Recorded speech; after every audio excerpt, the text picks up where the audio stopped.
Assalamualaikum warahmatullahi wabarakatuh.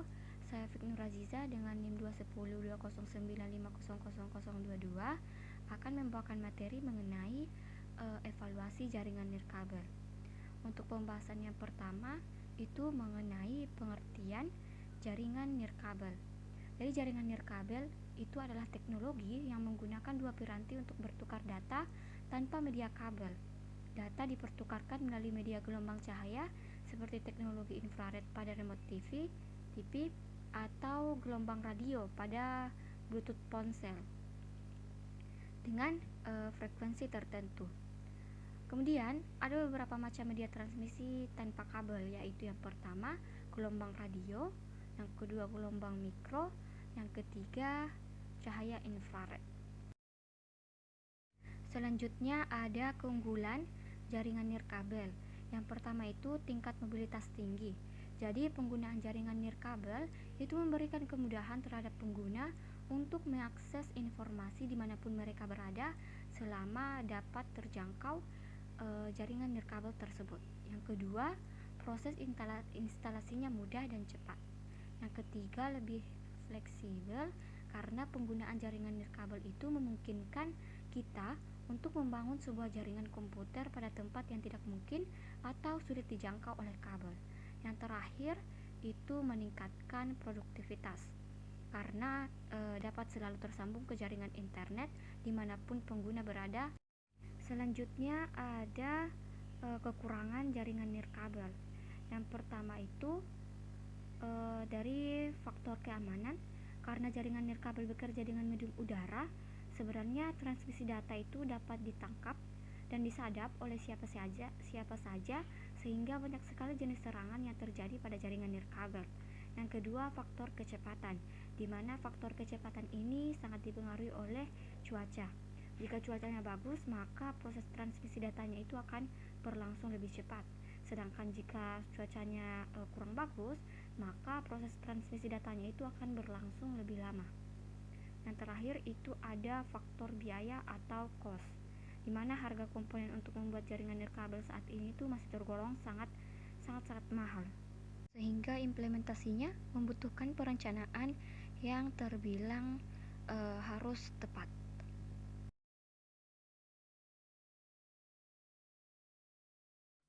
Untuk pembahasan selanjutnya itu ada jenis-jenis jaringan nirkabel.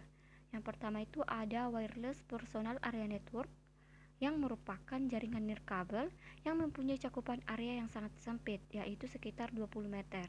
Jaringan ini hanya digunakan dalam ruangan kecil karena jaraknya yang sedemikian kecil, serta performanya dalam kategori sedang, yang dimana rate-nya itu mencapai 2 Mbps. Selanjutnya ada wireless local area network atau wireless LAN. Itu merupakan jaringan komputer yang memungkinkan user untuk terkoneksi tanpa menggunakan jaringan kabel atau kabel jaringan, di mana laptop atau gadget yang dilengkapi dengan kartu wireless LAN itu bisa bergerak di sekitar gedung sambil membawa komputer dan tetap terhubung ke jaringan mereka tanpa perlu mencolok kabel.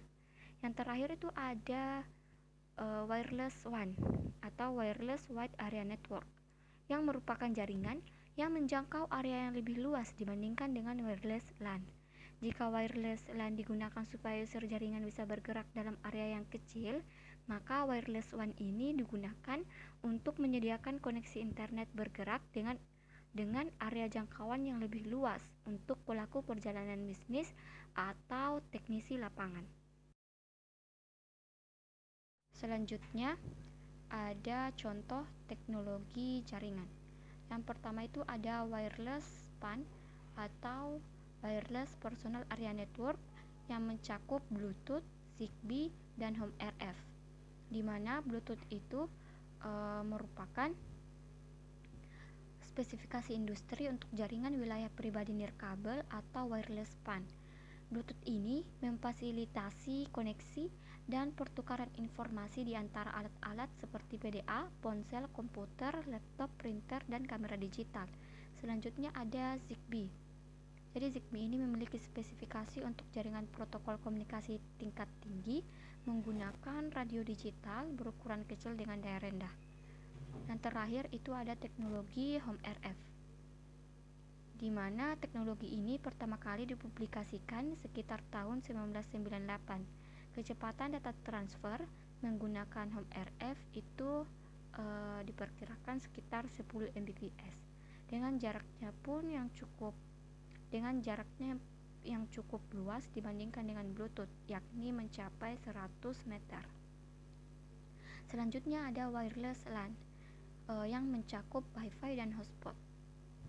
Terakhir itu ada wireless WAN atau wireless wide area network yang mencakup seluler generasi pertama atau 1G, seluler generasi kedua atau 2G, seluler generasi ketiga atau 3G, dan HSDPA, di mana HSDPA ini merupakan teknologi yang disempurnakan dari teknologi sebelumnya yang juga dapat disebut 3G Plus atau Turbo 3G, yang memungkinkan jaringan berbasis Universal Mobile Telecommunication System itu memiliki kecepatan dan kapasitas transfer data yang lebih tinggi, di mana penggunaan HSDPA saat ini itu menyokong kecepatan penelusuran dari 1,8 hingga 14 Mbps.